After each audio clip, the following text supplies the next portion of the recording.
Olá, esse é o Inside Ciências Forenses, programa de entrevistas a profissionais especializados em investigação criminal pericial. Meu nome é Eliseu Santiago, professor de criminalística, perito criminal oficial do Estado do Rio de Janeiro, e hoje temos a honra de entrevistar o ilustre colega e consagrado cientista forense, Dr. Alexandre Giovanelli, cujo currículo, com a sua permissão, passo a ler.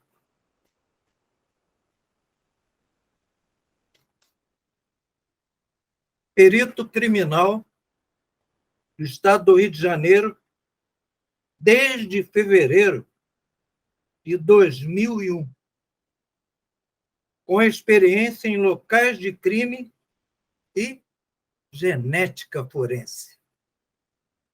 Desenvolve pesquisas relacionadas à história da polícia técnica no Brasil, epistemologia das ciências forenses e aspectos jurídicos e sociais da prática pericial no Brasil.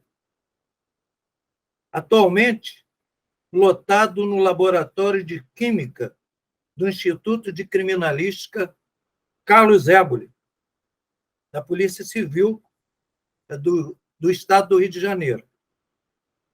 Graduado em Biologia pela Universidade Federal do Rio de Janeiro, 1996. Mestre em Ecologia pela Universidade Federal do Rio de Janeiro, ano 2000. Especialista em Análise Forense de DNA, 2002, pela Polícia Civil do Estado do Rio de Janeiro. Doutor em Ciências pela Fundação Oswaldo Cruz, 2005. E pós-doutor em Direitos Humanos pela Universidade Católica de Petrópolis. Professor temporário da Universidade Federal Rural do Rio de Janeiro, de 2011 a 2013. Professor temporário da Universidade Católica de Petrópolis, de 2015 a 2016. Assessor do Departamento de Polícia Técnico-Científica, de 2015 a 2016. Autor dos livros Ciência Forense, uma introdução à criminalística, e Coleta de DNA em locais de crime, procedimentos e aplicações.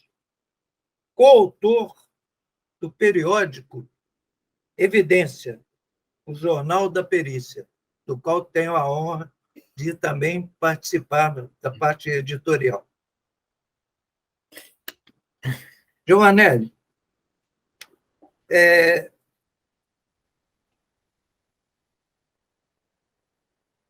hoje em dia, o exame de DNA é uma das tecnologias mais utilizadas em locais de crime. Como o exame de DNA pode auxiliar a investigação de crimes? Perfeito. Antes de responder, gostaria de agradecer o convite. É uma honra e um prazer participar com você, o nosso mestre, né? Embora essa lista grande aí que você começou a falar do currículo nem se compare com o seu conhecimento, né? Então, para mim, é uma honra participar desse momento aqui, dessa conversa. Mas vamos lá. Eu acho que é importante a gente colocar essa questão do exame de DNA, que é uma tecnologia, em comparação a algumas outras tecnologias, né, da ciência forense, relativamente recente, a partir da década de 1990, que ela começa a se difundir, né, o uso do DNA para locais de crime, né, exame de DNA para locais de crime. Mas ela tem uma potencialidade tão grande que hoje né, na maioria das agências de investigação, elas fazem uso desse tipo de exame ou desse tipo de tecnologia. Tanto é que tem até várias discussões na literatura sobre o fato da ciência forense hoje em dia estar muito focada nesse tipo de tecnologia, por exemplo, né, em detrimento de algumas outras clássicas, por exemplo, mas tentando responder objetivamente a essa questão, né, a importância dela e o porquê que ela é tão valorizada nos dias atuais, porque, na realidade, existe uma série de aplicações. Uma delas, por exemplo, né, é a questão da identificação de desaparecidos. No caso do Rio de Janeiro, infelizmente, essa é uma realidade do Brasil em geral, mas do Rio de Janeiro em especial, o fato de pessoas, de ter uma grande quantidade de pessoas que desaparecem, boa parte dessas pessoas tem a ver com crimes de homicídio, né? Existe aquele desaparecimento que a pessoa simplesmente sai de casa por vontade própria, mas uma boa parte desses desaparecimentos tem a ver com homicídio e ocultação de cadáver. E nesses casos, o DNA ele é uma ferramenta imprescindível, tanto para esses desaparecimentos forçados, né, que a gente chama, quanto também para casos de acidentes, com explosão, por exemplo, em que não é possível a identificação através dos meios usuais. Basicamente, a papiloscopia, a identificação, né, que é rápida, eficiente e barata, seria o método preferencial, mas às vezes não é possível.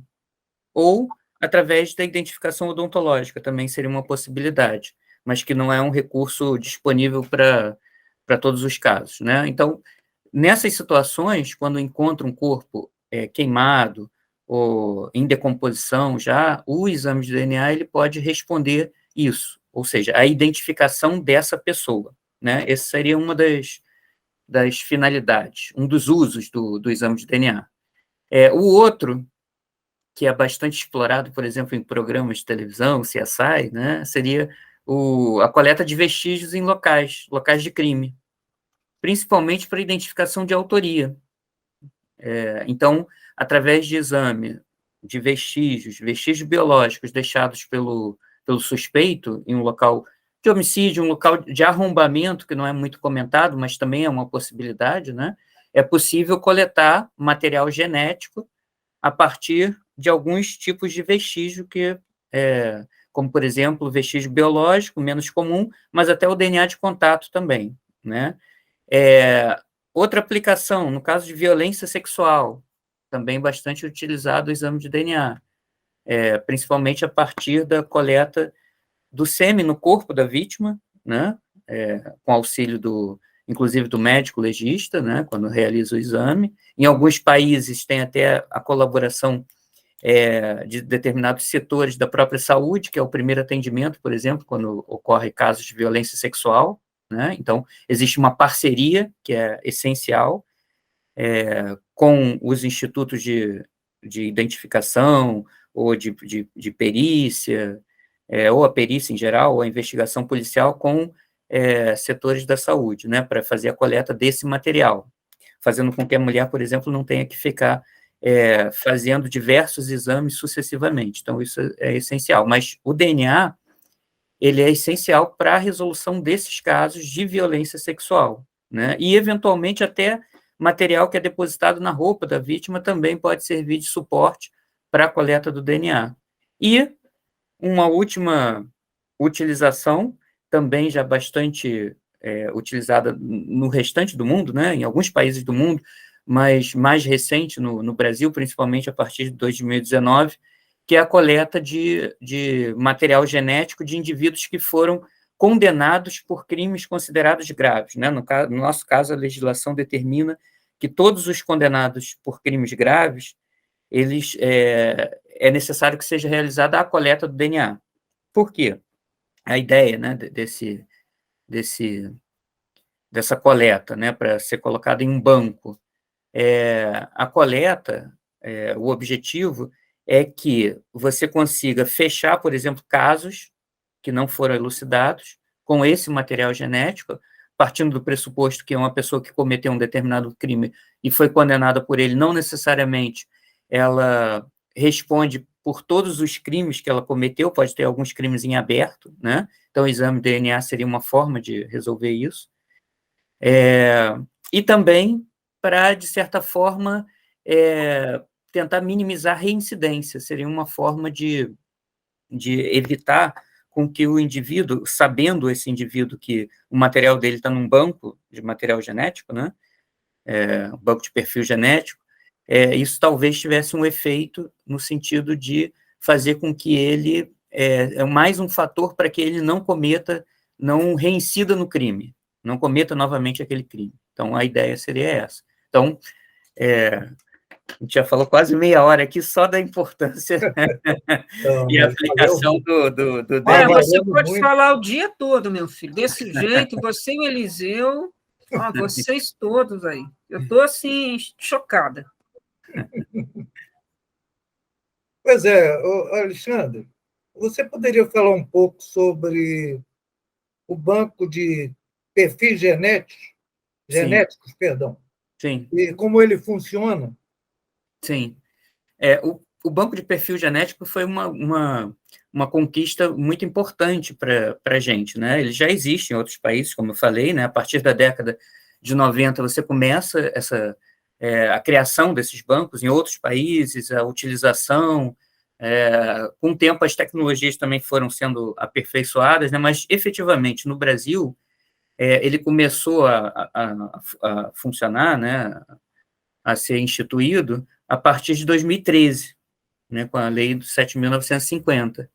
E aí, na realidade, o Distrito Federal, a União, através da Polícia Federal, né, e os estados, cada um desses estados, de forma independente, eles foram constituindo laboratórios de genética forense. Né? Em cada estado tem um nome diferente, né? Mas laboratórios de genética forense.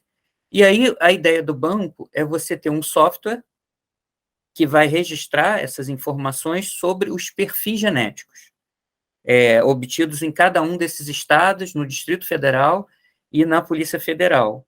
Então, é um banco de dados, na verdade, é um software. No nosso caso, a gente usa o software que é americano, que é o CODES, né, que é um sistema desenvolvido pelo governo dos Estados Unidos, e esses laboratórios, eles compartilham, né, através desse software, compartilham os dados dos perfis genéticos. Então, por exemplo, um perfil genético coletado aqui no Rio de Janeiro, né, eu posso fazer uma comparação de um local de crime ocorrido, por exemplo, no Espírito Santo, ou na Bahia, ou no Pará, né? Hoje em dia, quase todos os estados eles estão conectados, né? Eles se utilizam do banco de perfil genético. Então, o banco de perfil genético, ele é basicamente isso, essa conexão, né, através desse software, que é o CODES, com vários estados, com praticamente todos hoje, né, todos os estados da federação, né. E aí, é importante também ressaltar que esse foi um trabalho organizado, coordenado, em grande parte, a gente tem um comitê, né, um comitê gestor, mas a Senasp teve um papel muito importante, a Secretaria Nacional de Segurança Pública, através do suporte, tanto do treinamento de peritos, que é algo importante, quando começou, né? No Rio de Janeiro, na realidade, o IPPGF, que é o Instituto de Pesquisa e Perícia em Genética Forense, que faz todo o exame de genética do estado do Rio de Janeiro, ele foi criado em 2005, então, portanto, antes do banco, né? Mas a Senasp ela teve um papel importante, como eu falei, no treinamento e também na aquisição de insumos para esses laboratórios, para o funcionamento desses laboratórios. Então, foi essencial. Então, hoje em dia, dentro da ciência forense, a parte mais desenvolvida é justamente essa parte que lida com a genética forense em todos os estados, né, no Brasil, no Brasil teve um desenvolvimento muito grande por conta dessa organização, desse suporte da Senasp, e pelo trabalho também do comitê gestor, né? Então, o banco foi fundamental aí, inclusive na resolução de vários crimes, né? A gente tem até um artigo publicado recentemente sobre aquele caso daquele um grupo criminoso que estava explodindo carro forte, né, em vários estados, né, e o artigo começa até com um caso ocorrido no Paraguai, Cidade del Leste, né, em que houve essa explosão, houve um Um assalto. cangaço. Oi? Cangaço. Novo cangaço. Isso, que alguns chamam de novo cangaço, né? Nessa ocasião eles conseguiram roubar 11 milhões de dólares, algo assim, né? E esse grupo criminoso continuou em vários estados, né? E um dos materiais coletados pela perícia, no caso do Brasil, pela Polícia Federal, né? Pela perícia da Polícia Federal, foi o material genético a partir de vários suportes, né? Tanto os veículos utilizados pelos bandidos, quanto roupa que eles deixaram no local, né? Lembrando que vários desses casos houve confronto com a polícia, né? Então, havia alguns vestígios biológicos, vestígio sanguíneo, por exemplo, DNA de contato, né? Então, e com isso conseguiu fazer, com esse material genético, né? Conseguiu verificar que, na realidade, era um grupo só, porque vários perfis se repetiam em vários locais, em vários estados do Brasil. Então, isso, em grande parte, foi possibilitado pela existência de um banco de perfis genéticos, né? Tem casos também no Distrito Federal, por exemplo, de resolução de estupros em série, né, cometidos por um indivíduo só, em que, através de material que foi coletado ao longo de anos e que foi colocado no banco de perfis, conseguiu-se chegar a um autor desses casos. Então, a potencialidade do banco é enorme, é gigantesca, né? A propósito, o Rio de Janeiro, qual seria a colocação do Rio de Janeiro em relação a outros estados no que concerne ao laboratório de DNA?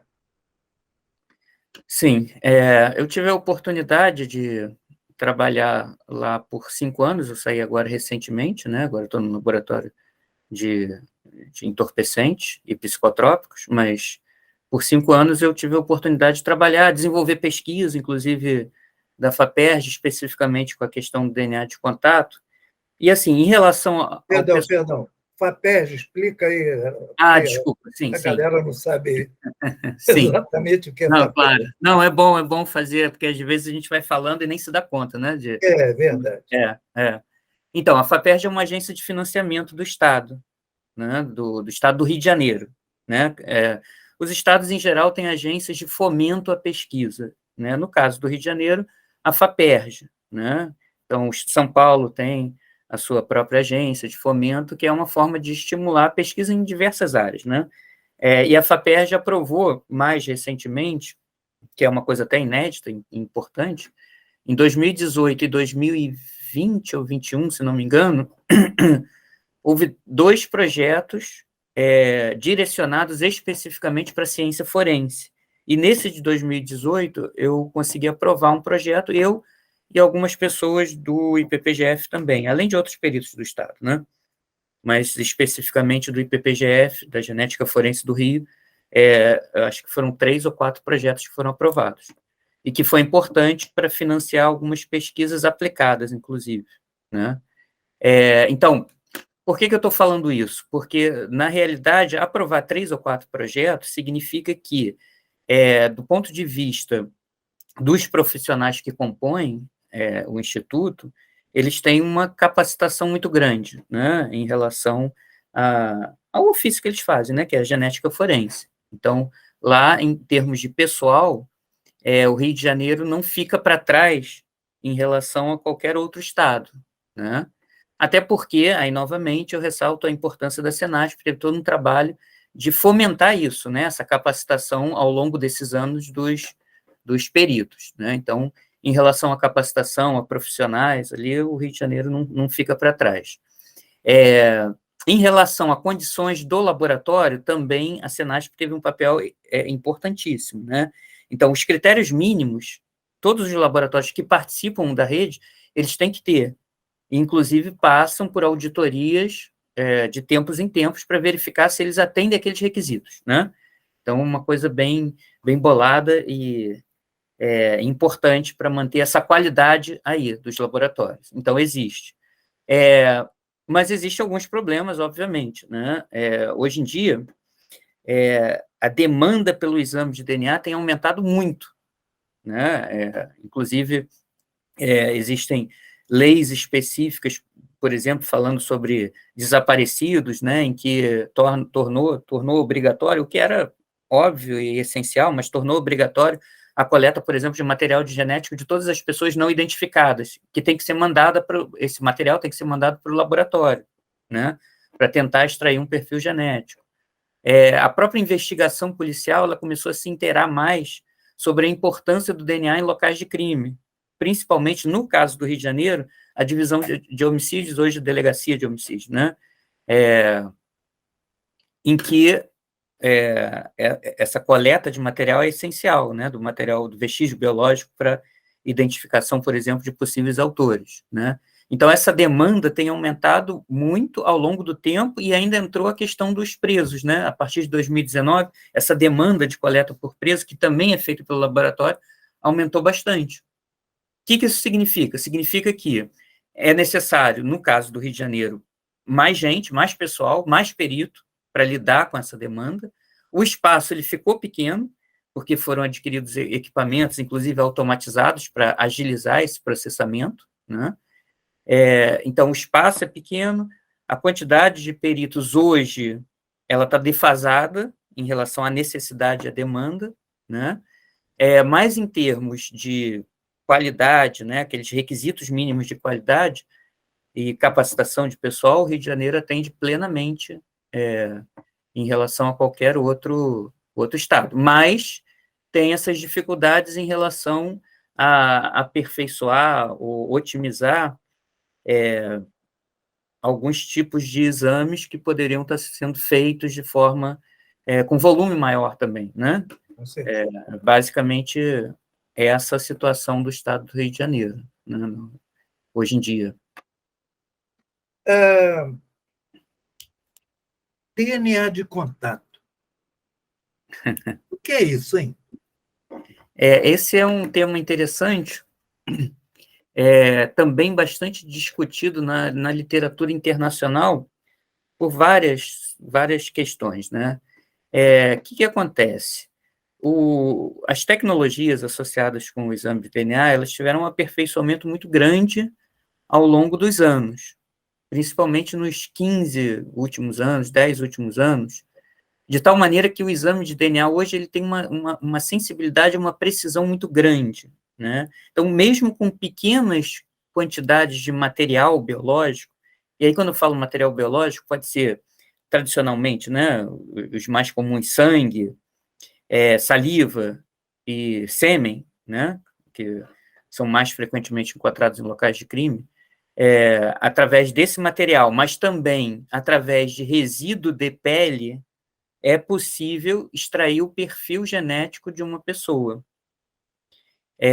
Lembrando que a gente está falando, nesse caso de pele, de quantidades mínimas de material biológico que é deixado no local. Mas essas tecnologias elas estão tão aperfeiçoadas que, mesmo com essa quantidade mínima de material biológico, é possível você ter um perfil genético completo daquela pessoa de maneira a identificar, sem sombra de dúvida, que aquele material é de determinada pessoa, né?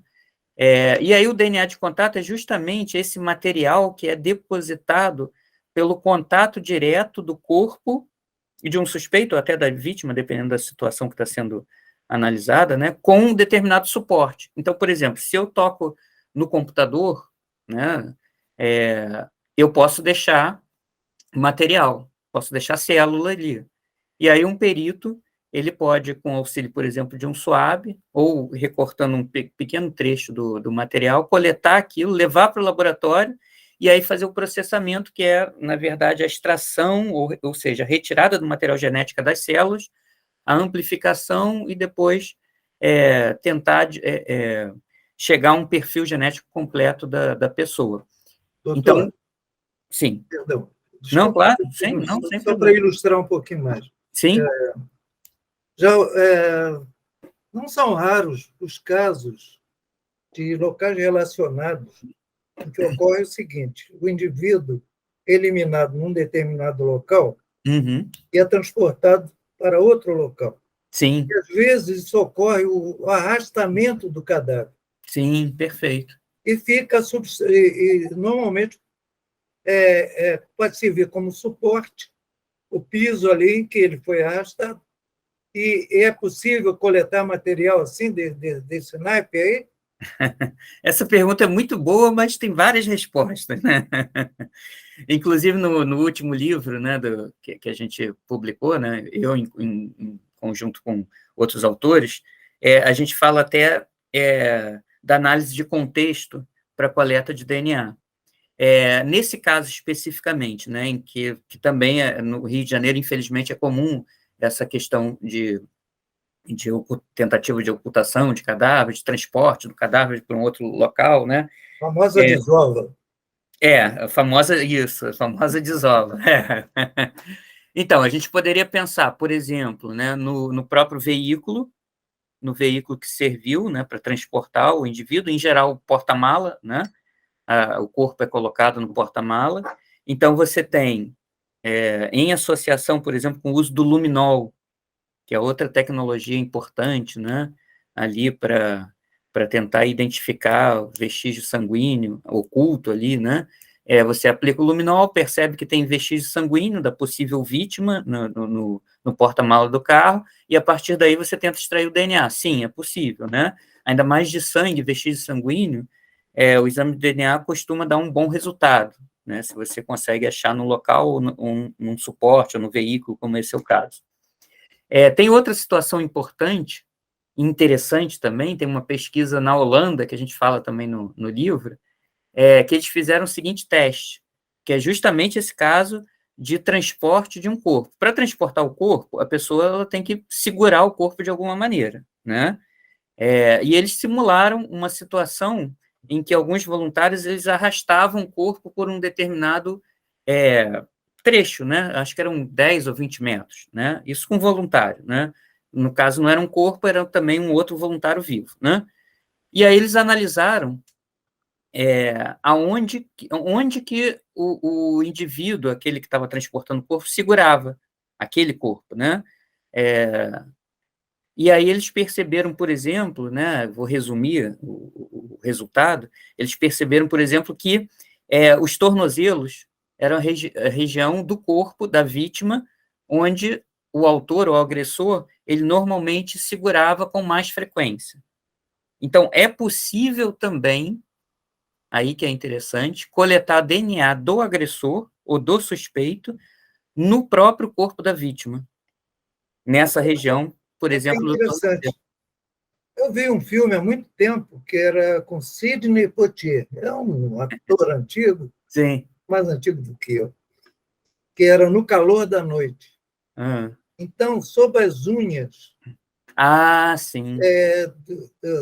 Da vítima, permaneciam vestígios.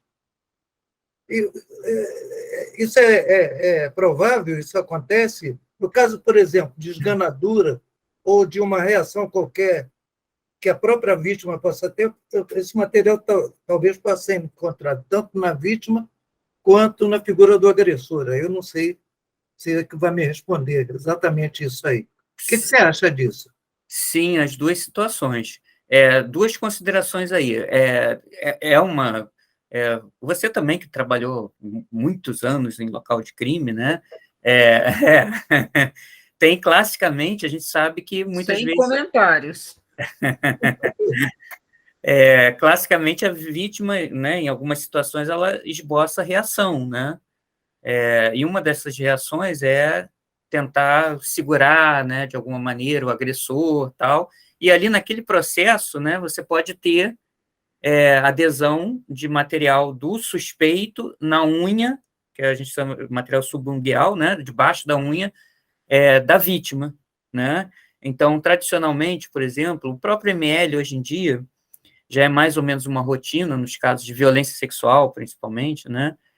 Coletar material debaixo da unha da vítima para enviar para o laboratório de genética, né? Mas aí é importante dizer o seguinte, o exame de DNA, ele não é mágica, né? Não é exatamente como o CSI, programa CSI, que Usa até esse, é, esse recurso como um material para ilustrar aulas, né?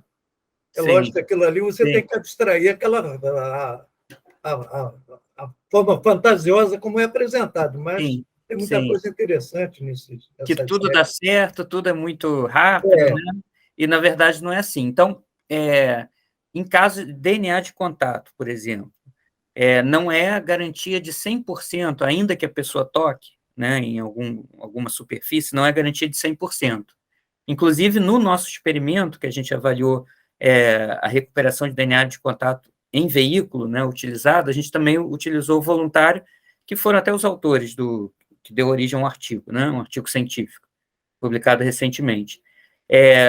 E uma das coisas que é conhecido na literatura é que cada pessoa tem uma capacidade diferencial de doação, chama de doação, né, ou de liberação de célula a partir do toque.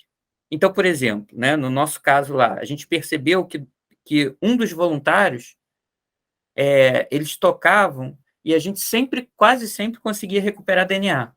Enquanto tinha um outro voluntário que praticamente a gente não conseguiu recuperar DNA onde ele tocava. Então, essas diferenças individuais, elas também ocorrem, além também do tempo em que fica exposto o material, que é material biológico, ele degrada, né? No caso de material recuperado a partir do corpo da vítima, você pode ter mistura do material do suspeito com a vítima, que é óbvio, né? Você vai ter célula ali da vítima também. Se a quantidade de material da vítima for muito maior, isso também inviabiliza. Então, na realidade, existem várias dificuldades, né? Como eu falei, não é uma mágica, é uma O tentativa. ambiente, por exemplo, interfere nisso aí O quê? também? O ambiente em que se processou o evento também Sim, interfere nisso aí? sim, o ambiente, se a gente pensar, por exemplo, em termos de umidade, temperatura, né? A exposição a algum tipo de produto químico, tudo isso influencia, sim, no exame de DNA. Existem determinados tipos de material que tradicionalmente inibem uma etapa do exame de DNA, né, do processamento do DNA em laboratório. Então, por exemplo, material com terra, né, com sujidades relacionadas à terra, tal, isso tradicionalmente apresenta alguns inibidores, o que dificulta também a recuperação de um perfil, né? Determinados tipos de tinta, por exemplo, né, que é atingida uma roupa, também podem interferir. Então, existem algumas dificuldades, sim, né?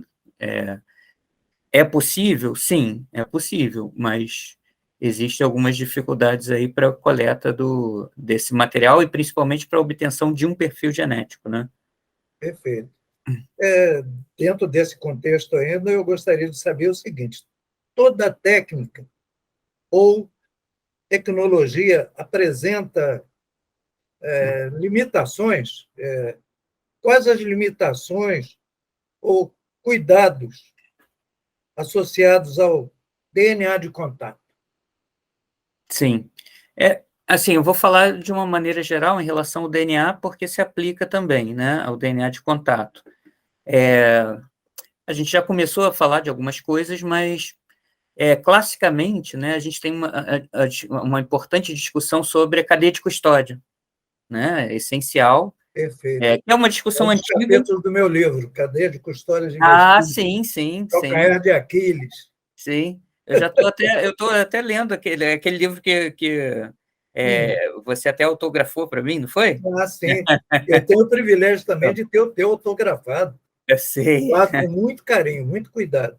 Então, eu ainda não tinha lido ele, já comecei a ler, já estou lendo do início ao fim, né? Para ver se aprendo algumas coisas ali a mais também, né? Mas, então, no teu livro você já aborda essa questão da cadeia de custódia, que é uma discussão antiga, né, mas que foi formalizada só recentemente, né, dentro do Código de Processo Penal, com aquelas alterações dentro daquele pacote anticrime, né, tal, no final de 2019, né, em que foram especificados determinados cuidados em relação à cadeia de custódia. Mas a cadeia de custódia é essencial, né? Então, a forma como você coleta, por exemplo, né, é essencial, né? Existem detalhes, níveis de detalhamento, como, por exemplo, o quanto de força você aplica no SOAB para coletar, que fazem alguma diferença, né? Se o SOAB, você vai utilizar o SOAB, por exemplo, coletar um vestígio biológico, o ideal é que não encharque aquele SOAB. O SOAB é um dispositivo de coleta que parece com algodão, né? Só que específico para coleta de vestígio biológico. É muito utilizado para fins médicos também, né? Para coletar material, por exemplo, para exame da pessoa, né? Para ver se tem algum tipo de bactéria ou de protozoário ali, né, em algumas cavidades, por exemplo, né? Mas é utilizado também para coleta de material em local de crime. Em falando de SWAB, é lembrar, por exemplo, que o teste que é feito dessa doença da última... Covid. Do Covid, né? O SWAB foi usado, e é usado largamente, né? Bem lembrado, bem lembrado. Nesse caso é um SWAB específico, né? Mas existem vários tipos de SWAB, dependendo do tipo de material que você vai coletar, né? Até para a própria coleta em local, existe uma variedade. Um dos testes que a gente fez foi justamente testando várias marcas que têm diferença em relação à capacidade de recuperação de DNA a partir do SWAB, porque o material influencia, né? Existe SWAB, por exemplo, feito de material sintético, aquela parte absorvente, né? Existe SWAB feito de algodão, né? Então, tudo isso tem implicação na própria taxa de sucesso de arrecadação de material biológico. Aliás, até a maioria dos materiais, quando acondicionados também, a gente tem que ter cuidado, se não estiver esterilizado adequadamente, você pode contaminar o material. Né? Perfeito, perfeito. A questão da embalagem, né? O acondicionamento em geral, né? Tanto esse cuidado que você falou, né? Em relação a evitar o contato com outros tipos de material, o material tem que ser separado, né? Ainda mais DNA, que você não enxerga ali na hora, né? O que está passando, né? O material, quando você fala de célula, por exemplo, você não enxerga, né?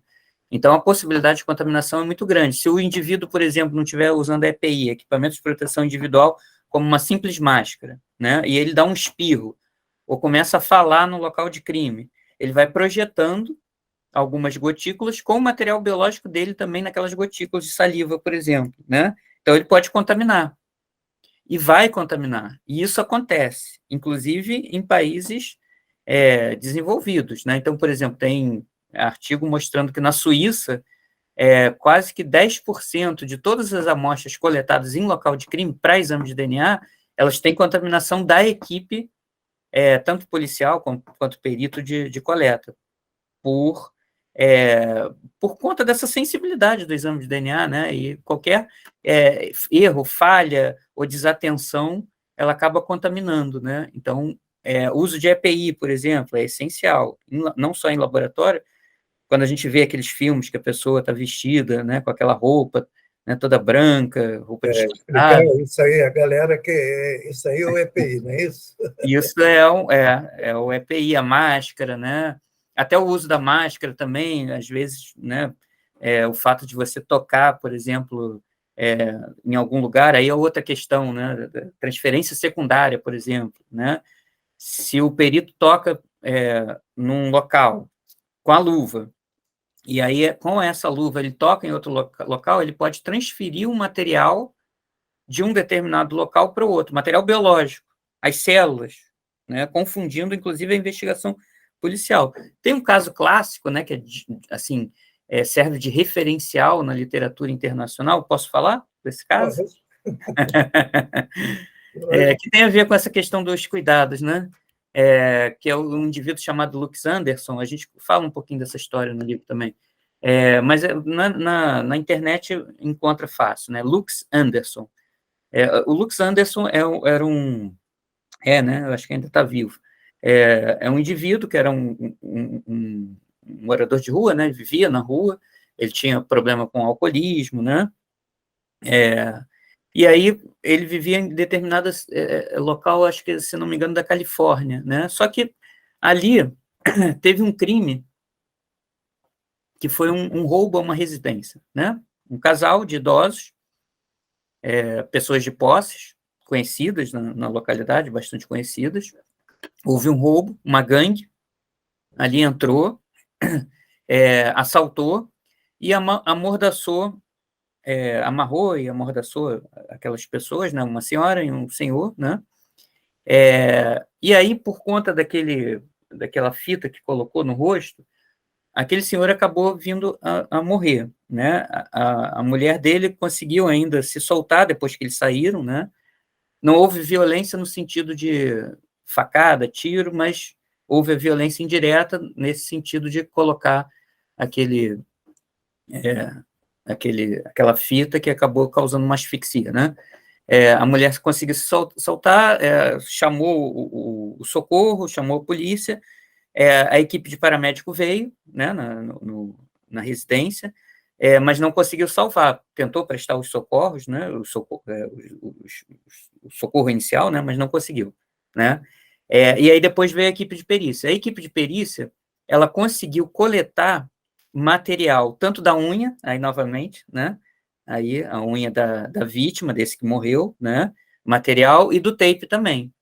Do tape, eles conseguiram obter um perfil genético que já estava no banco, aí novamente o banco de perfil genético, de indivíduos, de um ou dois indivíduos, se não me engano, que inclusive já tinham cometido outros crimes e eram reconhecidamente faziam parte de uma gangue, que já tinha cometido outros assaltos, né? Caso fechado, né, praticamente.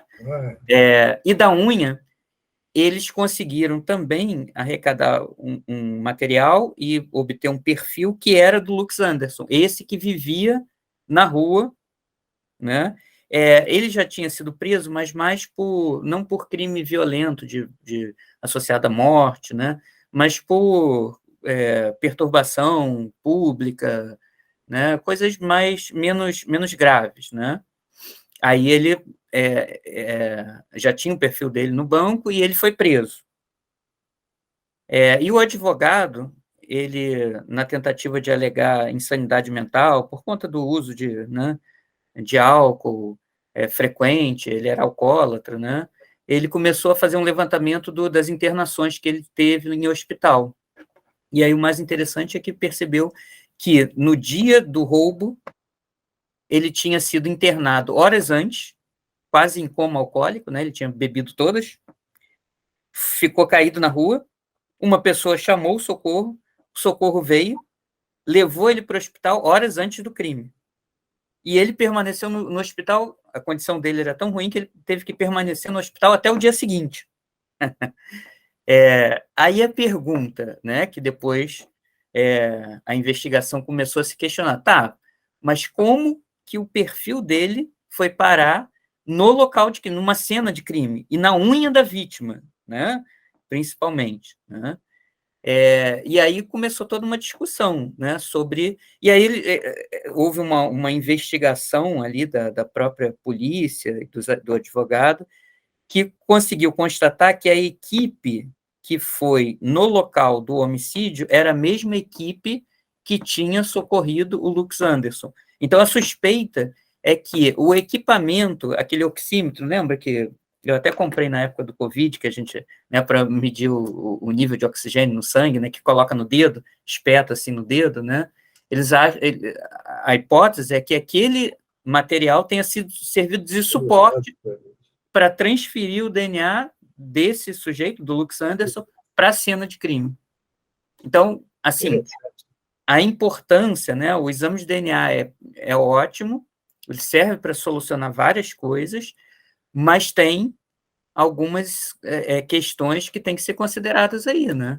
nesse processo. cuidado necessário para que não ocorra esse tipo de Sim, situação, né? sim, É muito interessante. Esse caso que sim, você se reportou, excelente. Valeu sim. mesmo. Agora, você recentemente publicou um livro, do qual eu tenho o privilégio de ter um exemplar autografado, que é o mais importante, tá? Sobre coletas de DNA em locais de crime. Sim. Esse livro aqui, gente, ó.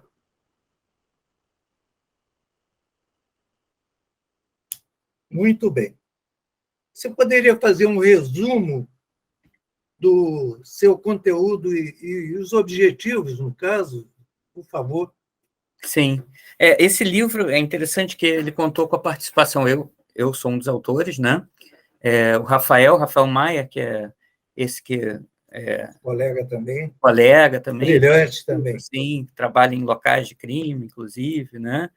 E tem essa capacidade artística também, que é um dos Sério, editores. tem a veia artística dele, que é importantíssima, né? Sim, Aliás, há pouco tempo ele fez uma exposição, isso, foi muito concorrida e tal, e eu parabenizei por causa disso, né, também. isso.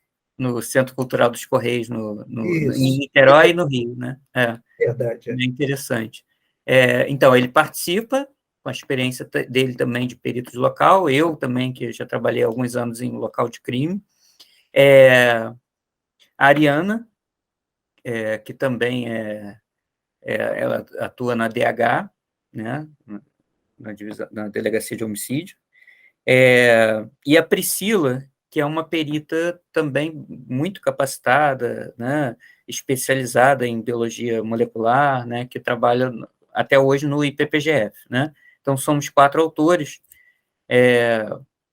com conhecimentos variados em relação a local de crime, genética, né, ciência forense em geral. Então, isso foi interessante, porque nesse livro a gente pôde, assim, trazer... Ele é um livro basicamente voltado para quem, assim, não... para investigação, né, em geral, né, para quem não conhece as potencialidades do exame de DNA, mas também para o perito de local, para entender, primeiro, como funciona, quais são os cuidados, que é o que a gente falou um pouquinho, né? Essa história de transferência secundária, a degradação da amostra, a importância da embalagem correta, da coleta correta, do uso de EPI, né? Porque pode inviabilizar tudo. Então, a gente fala um pouquinho, tudo isso que a gente está conversando, a gente tentou colocar um pouco no livro, que são esses cuidados básicos. E também casos, né? Alguns casos até que a gente trabalhou, né? Teve um que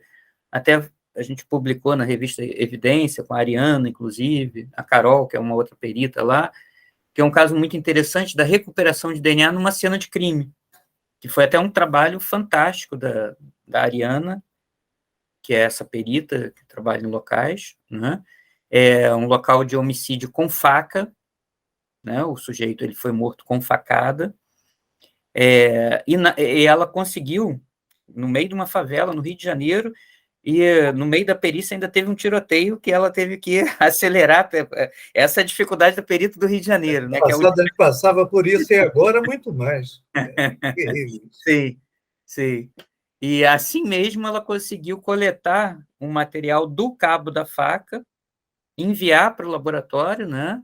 No laboratório a gente conseguiu recuperar um perfil de mistura, provavelmente da vítima com o agressor, né, que segurou aquela faca, que é comum, né?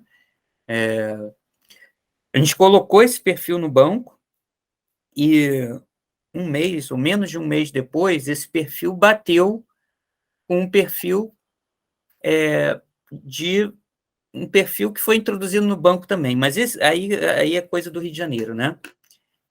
A especificidade do Rio de Janeiro. Na verdade, esse perfil que foi coincidente foi de uma perna que foi achada na Baía de Guanabara, em Niterói. Qual a ideia, né?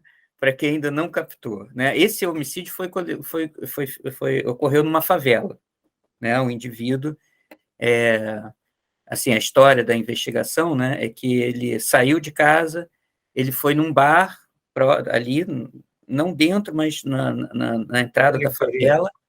Ele conheceu uma pessoa, levou para casa essa pessoa, e provavelmente essa pessoa houve um desentendimento, ou ela na tentativa de furtar alguma coisa e tal, ela acabou cometendo um homicídio, e provavelmente é bem possível, né, a hipótese, que os traficantes locais ficaram sabendo e acabaram matando essa pessoa, até porque nessa região é costume esquartejar e jogar na Baía de Guanabara, né? Uma favela na margem da Baía de Guanabara, e a correnteza provavelmente levou ali para a região de Niterói, né? E aí foi encontrado parte desse corpo que seria o principal suspeito, né? Seria o principal suspeito Interessante. desse crime, né? Mas isso é coisa do Rio de Janeiro, né? Com certeza. Típico do Rio de Janeiro. A pesquisa é importante para o desenvolvimento das pesquisas em DNA. Como você vê a parceria entre institutos de perícia e as universidades? Isso é essencial. Até eu comecei logo no início falando sobre a FAPERJ, né, essa agência de fomento à pesquisa, e essa pesquisa especificamente que a gente teve a oportunidade de fazer, né? Eu falo da minha especificamente, mas existem outras pesquisas no Rio de Janeiro que foram financiadas pela FAPERJ, foram fantásticas, até para desenvolvimento de técnicas aplicadas, né? Mas, nesse caso, eu pude fazer uma comparação em relação ao tipo de SWAB para coleta em veículo envolvido com algum tipo de crime, né? Coleta de DNA. Então, só por conta desse financiamento que eu pude desenvolver isso. A gente tem a colega, por exemplo, lá, que é a Carol, que desenvolveu uma forma de coletar mais eficiente, de coleta de material genético a partir de corpos carbonizados, que seria a partir de um SWAB feito na parede interna da bexiga, que se mostrou muito mais eficiente do que um método tradicional que a gente usa e usa em vários lugares, que é um fragmento de osso e, a partir daí, tentar extrair, né?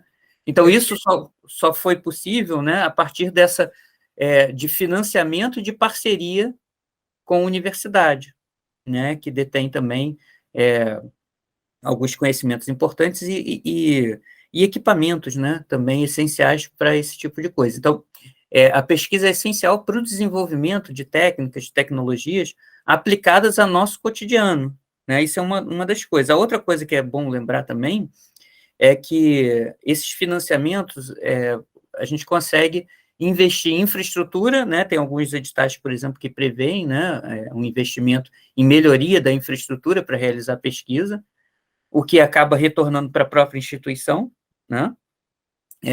E a aquisição de equipamento. Alguns equipamentos. Essa interação é fundamental, eu acho, né? Sim, sim. Com certeza, sobre todos os aspectos. Isso que você já abordou, e alguns outros que, de repente, a gente até pode Sim. lembrar. Sim. Mas é sumamente importante, não? Sim.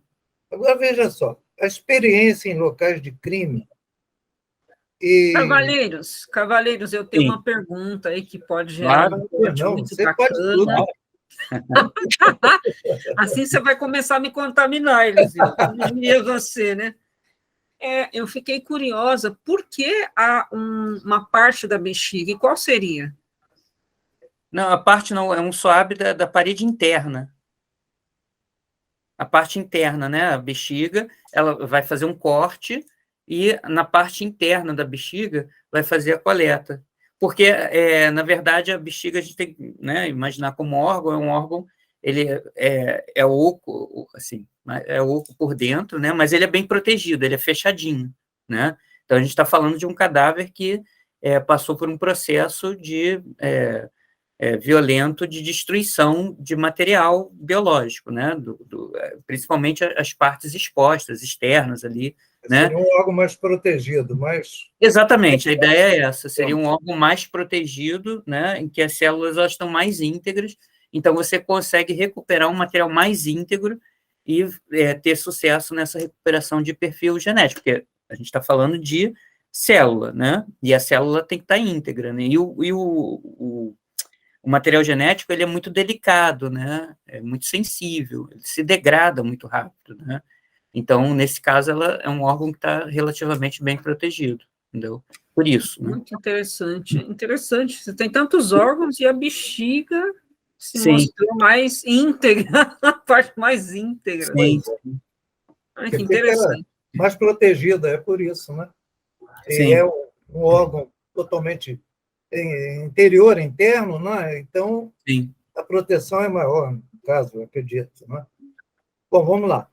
A experiência em locais de crime e nas atividades de processamento de DNA em laboratório foram importantes para se pensar a coleta de DNA em locais de crime. De que forma, hein? Sim. Na verdade, essa troca de experiência, né, em relação ao perito que atua em laboratório e o perito que atua em local, ela é essencial, esse diálogo é essencial. Aliás, esse diálogo ele deveria ser mais frequente, né, entre os dois. Por quê? Porque ali você troca muita informação. Tanto o perito, né, que trabalha em laboratório, ele conhece algumas especificidades da técnica, da coleta, no caso específico de DNA, né, que pode auxiliar na taxa de sucesso do perito de local que vai fazer a coleta do material. Perfeito. Agora, veja só, até interrompendo, Sim, porque não. eu sou mais idoso, aí de repente eu esqueço. Você não vai esquecer o que você está se propondo a falar. Sim, Eu sempre pugnei e discuti a respeito disso, nunca deu resultado nenhum. Eu achava que uma equipe, por exemplo, que trabalhasse com homicídios, principalmente, deveria ser mais completa, sim. com alguns especialistas, alguns, não só o perito de exame de local, Aham, mas especialistas, e até em algumas situações do próprio legista, sei lá. sim.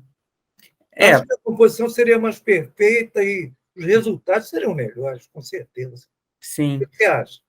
Eu concordo totalmente, né? Em alguns países você tem até uma equipe maior e, dependendo do caso, especialistas em determinadas áreas, porque o que acontece?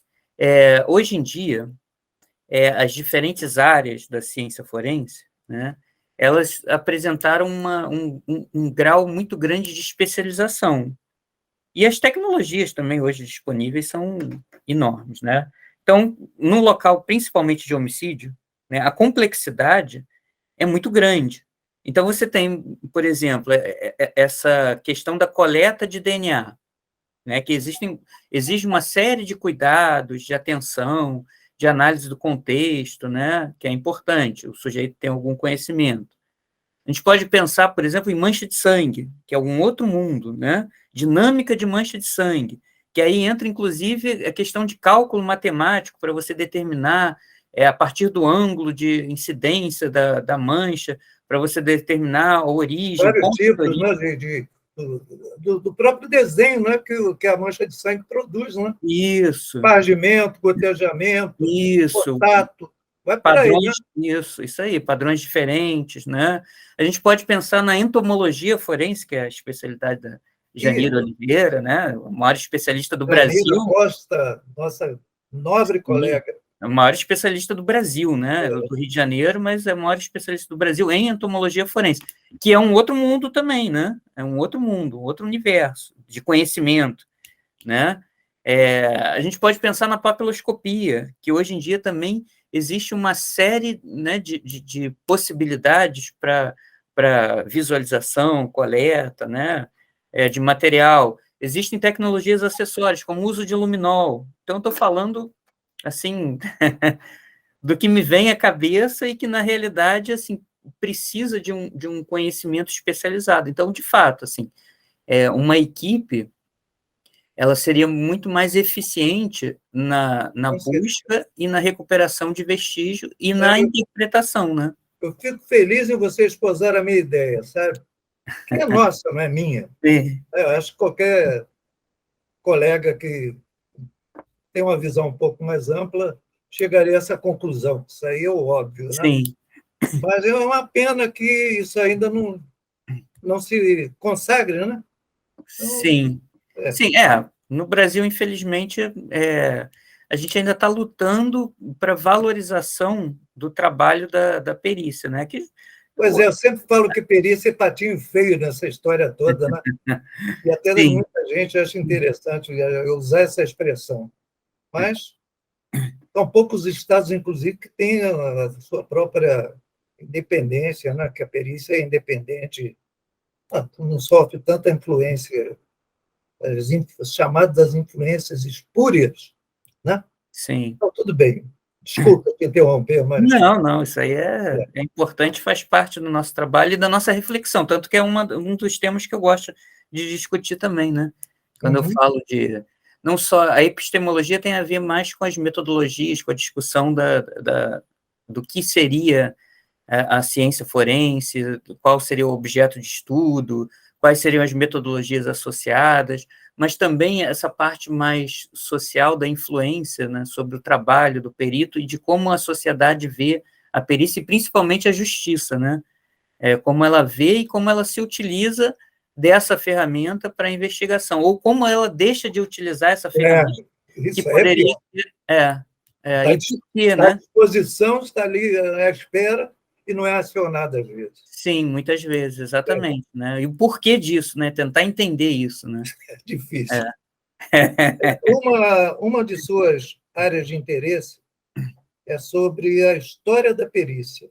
Sim, É sim. porque estudar a história da perícia existe alguma implicação para as práticas atuais?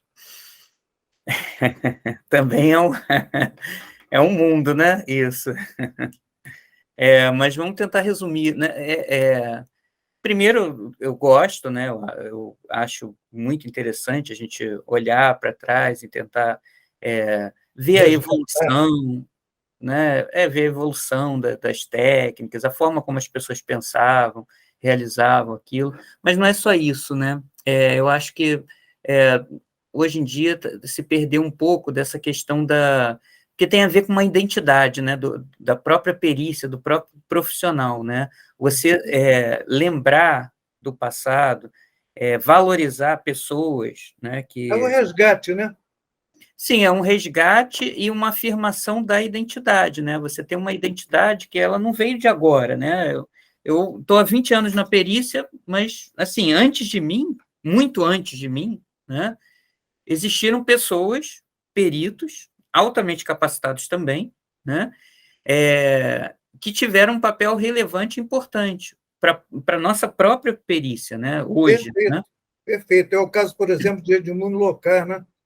Que é reconhecido por muitos como o pai da criminalística. Você concorda que ele seja o pai da criminalística? Por quê? Sim, alguns associam com Hans Gross, né, que criou o termo criminalística, né, mas na realidade eu acho que ele tem muito mais a ver com esse associar ao Locar Concordo contigo. como pai, porque na verdade, né, o Hans Gross ele teve uma ideia, uma sacação importante, né, que é a utilização de método científico e tal, para a investigação, mas o Locard que estruturou todo um pensamento associado com o que a gente hoje chama de ciência forense, ele chamou de polícia técnica, né, polícia científica, que é, assim, a parte metodológica, então ele discute a parte metodológica, né, ele fala da importância da observação, por exemplo, ele fala da importância de estabelecer hipótese, de tentar testar essa hipótese. Ele cria a ideia de um ambiente de trabalho que é o laboratório, né, o laboratório de polícia científica. Então, nesse laboratório, o perito ele vai analisar com cuidado, com detalhe, aquele vestígio, vai tentar extrair informação do vestígio, né?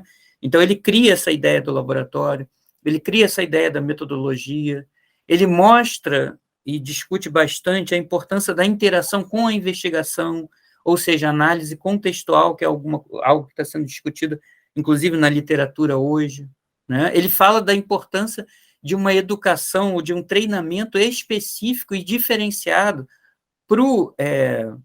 para o cientista forense, para o perito criminal, né, para o perito em geral, né, é importante você ter um conhecimento específico sobre determinadas coisas, sobre a metodologia, um conhecimento generalista também, né, aí é uma discussão interessantíssima, né, a questão da especialização e do conhecimento mais amplo, né, principalmente quem trabalha em local, era uma questão até que eu discutia muito, né, sobre essa importância de ser generalista ou não, mas é interessante um certo nível de generalismo para você entender as possibilidades em um local de crime e o que pode ser feito. E tentar fazer essa reconstrução exige também um conhecimento mais amplo de várias coisas, né? Mas, ao mesmo tempo, é um conhecimento específico que outras áreas do conhecimento não detêm. Então, a ciência forense ela tem a sua especificidade também, né? Por isso que eu defendo que a ciência forense é uma ciência diferenciada das outras ciências, né? E, de certa forma, o Locard, né, voltando de novo para o Locard, ele consegue estruturar um pensamento que vai nesse sentido, né? Isso lá no início do século XX, né? 1900 e pouquinho, ele já começa a discutir isso, está sendo retomado hoje. Eu tenho até um exemplar de um livro dele, que é Investigação Criminal. Você falou, Sim. toda vez que a gente conversa sobre criminalística, eu lembro de Locard, que eu sou macaquinho de auditório dele, né? E esse livro foi publicado em 1939. Cara. Eu tenho esse livro. Ah, sim. Sim. Investigação Criminal. Sim. Eu tenho um outro que é Enquete Criminal, mas em PDF, né? Não tem um livro físico, que é de 1920. Você poderia falar sobre o início da Polícia Técnica Científica no Brasil? Eu não sei se eu vou conseguir falar do início, que é muita coisa, né? Mas, inclusive, tem alguns artigos que eu abordo um pouco sobre isso, mas, assim, eu não vou conseguir resumir tudo, né? Mas, assim, é importante a gente pensar nesse momento, que eu acho que é crucial, que é o final do século XIX e início do século XX, para a estruturação do que as pessoas chamavam de polícia científica. Houve um intenso debate no nível internacional, né, que acabou gerando algumas consequências no Brasil. E aí eu estou falando do Bertillon, né, que na França, que o Bertillon não é só o método antropométrico, o cara ele visualizou várias outras coisas, né, a própria história do retrato falado, da fotografia métrica, né, foram desenvolvimentos a partir do Bertillon, por exemplo, né, e essa questão de tornar científica a prática policial, né, aí o próprio Hans Gross, também no final do século XIX, ali, né, o Locard, como a gente já falou, né, todos eles tiveram um papel essencial. Então, no Brasil, em especial no Rio de Janeiro, né, mas São Paulo também teve um movimento forte, trouxe essas ideias e acabou transformando em procedimentos práticos, né? Por exemplo, o próprio Afrânio Peixoto, né? Aí já dentro da questão da discussão da medicina legal, tal, né? Mas também dentro do Félix Pacheco, por exemplo, que foi dessa época, em relação à papiloscopia, que tinha toda aquela discussão do Vucetich em relação ao método desenvolvido por ele para identificação, e a discussão se o método Bertillon, que é o antropométrico, media as partes do corpo todas, tal, né? Seria aquele problema de identificação até de sexo, né? Através da medida da ilhaga e tal, não é isso? Sim, tinha várias... A espionagem falou alguma coisa a respeito disso, né? Existia também, porque aí tinha uma interface também com a antropologia, aí tinha a ver com Lombroso também, que relacionar com características criminais, né? Tudo isso estava muito, né, no final do século XIX era efervescente, né? E tanto que foram criados, né, o Instituto Médico Legal, né, com essa ação do Afrânio Peixoto, né, por exemplo, padronizar um procedimento, que seria o que a gente chama de POP, procedimento operacional padronizado, né, começa no iníciozinho do século XX, em 1900 e pouco, né, que é criado o Instituto Médico Legal, que era gabinete, né, médico legal, cria o Instituto Médico Legal, o próprio desenvolvimento da identificação através das papilas, né, da papiloscopia, começa no Rio de Janeiro também, né, o Félix Pacheco também foi um defensor disso, né? E aí, na década de 30, essas discussões sobre a polícia científica, principalmente em local de crime, elas se consolidam de maneira a ser a primeira criação, na década de 30, no Rio de Janeiro, na década de 20 ainda, em São Paulo, né? A criação do que seria um protótipo do que o Lockhart chamaria de laboratório de polícia científica, né? No Brasil tem uma tentativa. Oi? Um embrião. Um embrião disso aí, isso, né? Que aí, na verdade, a gente tem o Gabinete de Pesquisa Científica, né, que foi esse início, em São Paulo chama de Laboratório de Polícia Técnica, né, até o nome, né, que na verdade, o aparecimento do que a gente chamaria hoje de perito criminal, né, da perícia criminal, porque antes era basicamente o médico legista que atuava, e o datiloscopista, que na época, que hoje a gente chamaria de papiloscopista, né, que também tem início através tanto da coleta de impressão e comparação, mas também da fotografia. A fotografia era atribuição do Instituto de Identificação, né, basicamente, né, que era uma tecnologia também bastante nova, né, para a época, né, a gente está falando do início do século XX, né, mas assim, teria muita coisa que falar, né, mas basicamente eu estou chamando a atenção para esse momento, né, da discussão internacional, que hoje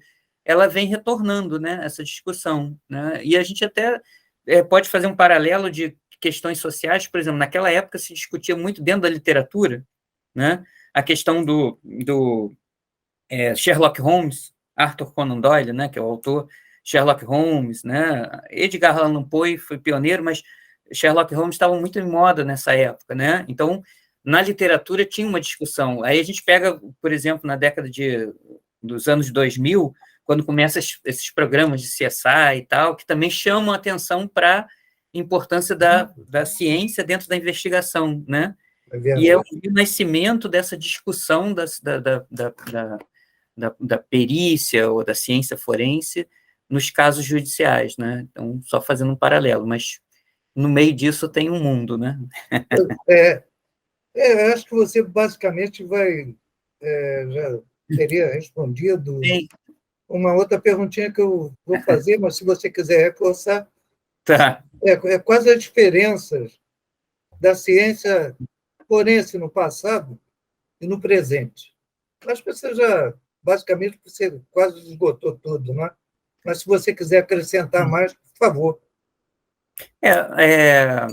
A gente tem principalmente, né, novamente, algo que só queria chamar a atenção de uma coisa, né? Eu teria outras coisas para falar, né, mas para chamar a atenção de uma coisa. O Lockhart, ele começa com essa ideia da importância do indivíduo, do perito, do especialista que lida com o local de crime, em ter conhecimentos gerais sobre várias coisas, sobre química, física, biologia, para conseguir concatenar, organizar aqueles elementos, aqueles vestígios encontrados em cena de crime, né? E ter algumas ideias de como extrair informação a partir de técnicas ou métodos variados, tanto da área de biologia, de física, de química, né? Então, seria importante. Em determinado momento, a ciência forense começou a se especializar muito, né? A criar a era dos especialistas, que foi importante, né? Porque hoje a gente tem tecnologias sofisticadíssimas, né? A gente consegue ver o infinitamente pequeno, amplificar aquilo e extrair informações que não conseguiria no início do século XX, por exemplo, né? Mas existe toda uma discussão na literatura internacional que isso acabou especializando tanto o indivíduo, os cientistas forenses, que eles perderam essa ideia do contexto, do geral, né? De concatenar, dessa capacidade de organizar, concatenar e reconstruir aquela cena de crime, né? Então, é uma discussão que está sendo retomada, né? Que tem a ver com aquilo que o Locard já falava, né? Que tem implicações na educação, na forma como é preparado, por exemplo, o cientista forense ou o perito, né? Que tipos de conhecimento ele precisa ter, do conhecimento da metodologia científica, que é importante, do raciocínio indutivo, dedutivo, hipotético, né? Abdutivo, né? Que é um outro tipo do método hipotético dedutivo, né? Isso aí a doutora Karina domina bem. Multidisciplinar, e também tem a questão da própria ciência forense, ela ter os seus próprios métodos, práticas e metodologias, em geral, que são diferenciadas, que têm as suas especificidades em relação a outras ciências, porque, tradicionalmente, alguns associam a ciência forense um conjunto de ciências, como biologia, física, química, que são utilizadas para a resolução de crime, né? Mas isso, na verdade, não define a ciência forense. Ela tem um objeto de estudo específico, ela tem formas de pensar, ela tem formas de interagir com a realidade, métodos e metodologias de interagir com a realidade que diferem daqueles utilizados por outras ciências. Então, ela tem a sua própria identidade, ela tem a sua própria especificidade, obviamente que ela dialoga com outras ciências e utiliza métodos de outras ciências, né? Porque é essencial, né? Mas ela vai além disso, né? Ela tem as suas especificidades. Então, até a questão do princípio de troca de Locard, por exemplo, né? Que é clássico, que muitos conhecem, né? Seria Teoria da troca. A teoria da troca de Locard, que seria um postulado específico, né? Em artigo internacional, vocês, né, vão ver um outro princípio que é muito falado, que é o de Kirk, que foi um outro pesquisador, né? Também da individualização, que é um outro princípio importante dentro da perícia, né? Então, e alguns falam também do princípio da reconstrução, que é justamente isso que eu estou falando, dessa capacidade de olhar para o vestígio e conectar esses vestígios através de determinados métodos, né? Então, tudo isso dá uma especificidade à tarefa. Quando você fala que você teve que entender a investigação, na verdade, você está dizendo que esse teu conhecimento, que você tem um conhecimento prévio, uma formação prévia, informática, provavelmente, né? Mas esse conhecimento só, ele não foi suficiente para lidar com as questões que você se deparou na investigação pericial, né? Giovanelli, como é que você vê a ciência forense nos dias atuais no Brasil? Eu acho que tem, assim, comparando o tempo que eu entrei com hoje, né? Eu acho que houve um crescimento, houve evolução em termos de qualidade das discussões, né? Da produção científica. A gente vê hoje que tem muita gente produzindo, muito cientista forense, muito perito criminal, perito legista produzindo, pensando, fazendo ciência, produzindo ciência aplicada, né? Isso tem aumentado bastante. No próprio Rio de Janeiro, você tem alguns peritos que têm avançado bastante, né? Alguns são pioneiros, né? Assim, já desde longa época, né? De refletir sobre a perícia. Você já reflete, já fala sobre a perícia, já escreve sobre perícia há muitos anos, né? A Janira, que é uma outra também de uma geração anterior à minha, que essa parte de pesquisa ela sempre buscou, né? Então, isso nunca deixou de acontecer, né? Existiram pessoas que, mesmo com as dificuldades que eram maiores antes, elas conseguiram segurar a bola, né? E não desistir. Uma longa jornada, né? Que foi importante para que a gente pudesse, a partir daí, por isso que eu falo da história, né? Esse reconhecimento que, na verdade, nada começa do vazio, né? Só o Big Bang lá, né? Mas a partir do Big Bang, né? Mesmo, de vez em quando, ele para lá, né? Ele passou uma temporada até voltar a funcionar, agora recentemente. Então, Aqui, tudo tem uma causa, né? É isso com aí. certeza. Giovanelli, valeu.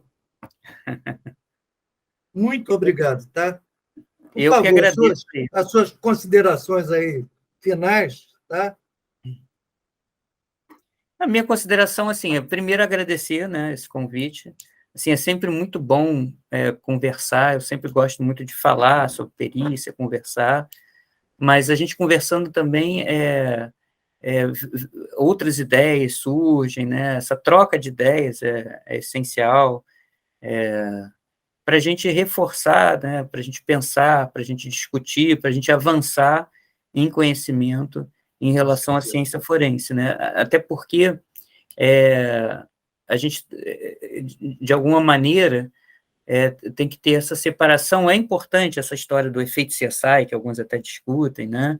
Mas é importante também a gente trazer esse embasamento, né? Essa questão da complexidade da ciência e como ela atua no nosso dia a dia, na nossa profissão, e a importância da gente entender isso, né? Entender também que a nossa identidade está muito ligada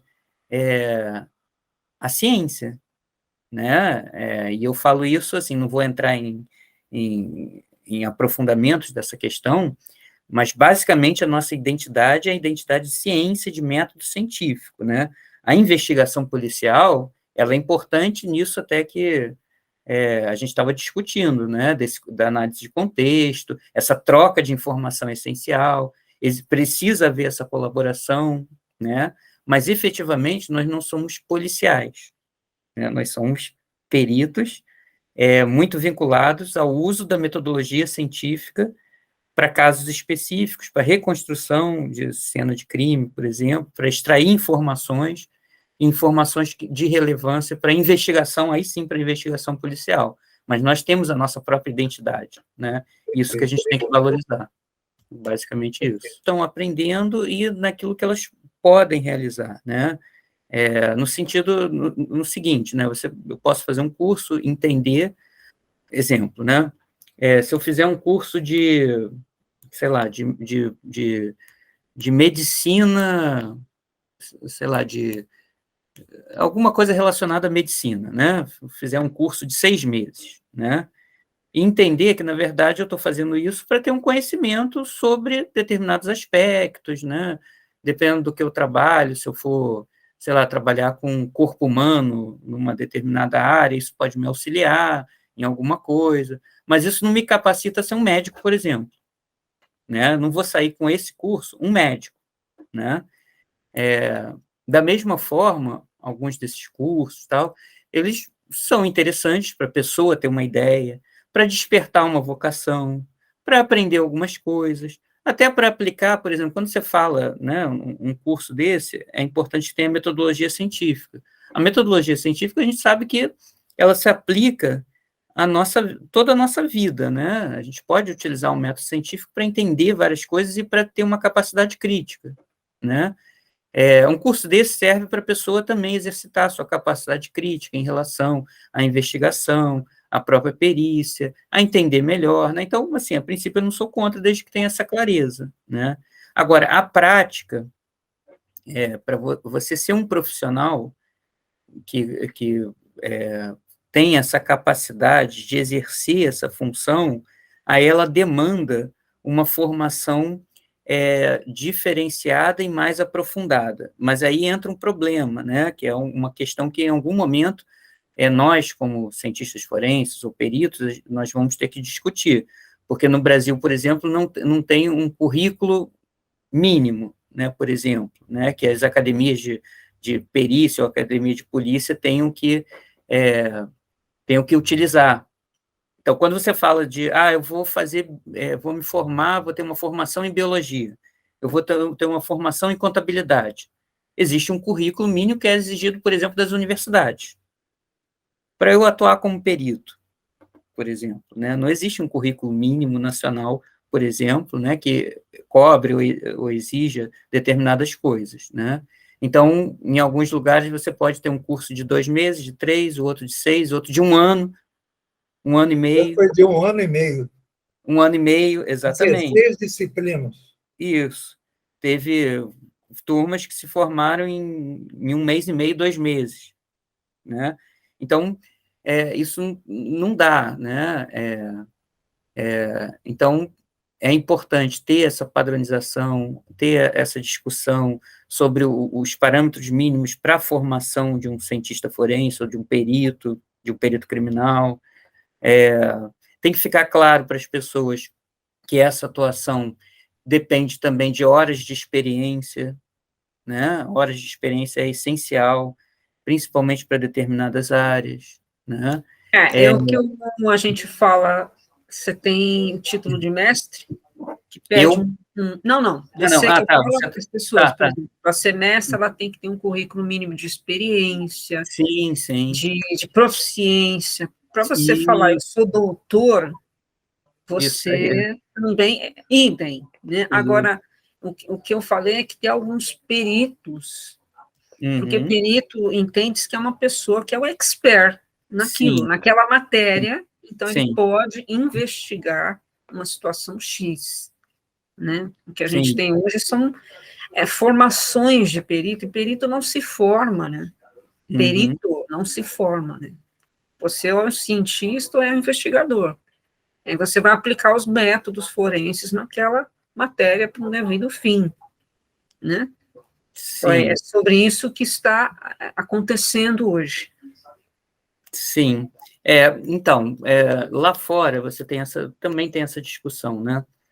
Só que lá eles usam, por isso que eu gosto dessa palavra, cientista forense, mas o cientista forense não como... aqui, essa palavra, ela denota, ela dá a ideia de alguém que está localizado na universidade, né, que no Brasil é muito focada a pesquisa na universidade, né?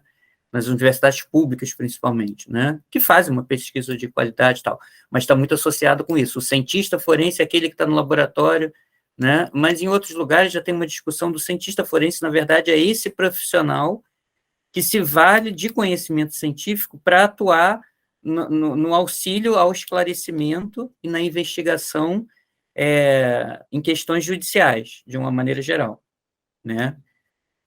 Então, eu estou pensando no cientista forense não exclusivamente como um cientista do laboratório, mas como aquele que tem uma formação específica e que está capacitado para atuar na investigação de questões criminais ou judiciais, de uma maneira geral, para a elucidação dessas questões, né? Então, esse seria o cientista forense, mas para isso é preciso que ele tenha uma formação mínima, né, para ser chamado de cientista forense ou de perito, e que se diferencie, por exemplo, do cientista, porque o cientista ele vai desenvolver, e tem uma função importante, né, o cientista ele pode fazer, por exemplo, pesquisa aplicada à ciência forense, mas isso não faz dele um cientista forense.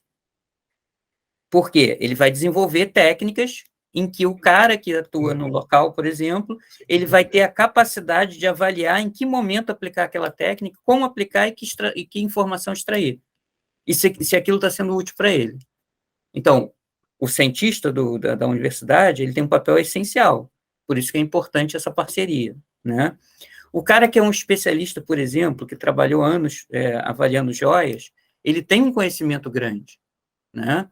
Ou em qualquer outra área, ele tem um conhecimento grande e ele pode ser chamado a opinar sobre determinadas situações, que não há um problema. Mas ele ainda também não é um cientista forense, nessa concepção que eu estou falando. Até citei, desculpe. Porque ele, só para completar, porque ele tem que ter feito essa formação justamente que você falou. Quando eu comecei, eu procurei entender a investigação, ou seja, você procurou internalizar alguns conceitos que são importantes sobre investigação, sobre método científico, sobre como aplicar aquilo, né? Então, é importante diferenciar que no Brasil, ainda não está muito claro, e a gente está começando a discutir isso, né? Se a gente vai usar a palavra cientista forense dessa maneira que eu estou usando, né? Porque é importante, se não for usar isso, tem que usar uma outra palavra, uma outra concepção que defina isso claramente. O que é um pesquisador que pode trabalhar com desenvolvendo técnicas para a ciência forense, o que é o cara que trabalha com investigação científica de crimes e que é um especialista que pode, sim, ser chamado para opinar sobre casos muito específicos, que é uma outra história, né? Que a gente tem até a figura, por exemplo, do assistente técnico, que é importante, né? Então, a gente tem que diferenciar isso, né? Eu acho que a gente está num momento interessante para diferenciar esses conceitos, né? A tua pergunta é interessantíssima, mas a gente precisa definir melhor isso. Obrigado, doutor. Muito obrigado mesmo.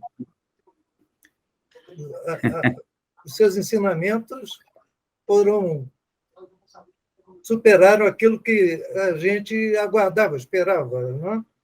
E saudações criminalísticas e forenses, todos. E obrigado, Giovanelli, tá? Boa noite, eu que agradeço aí. Companheiro. Um prazer estar com vocês. Tá?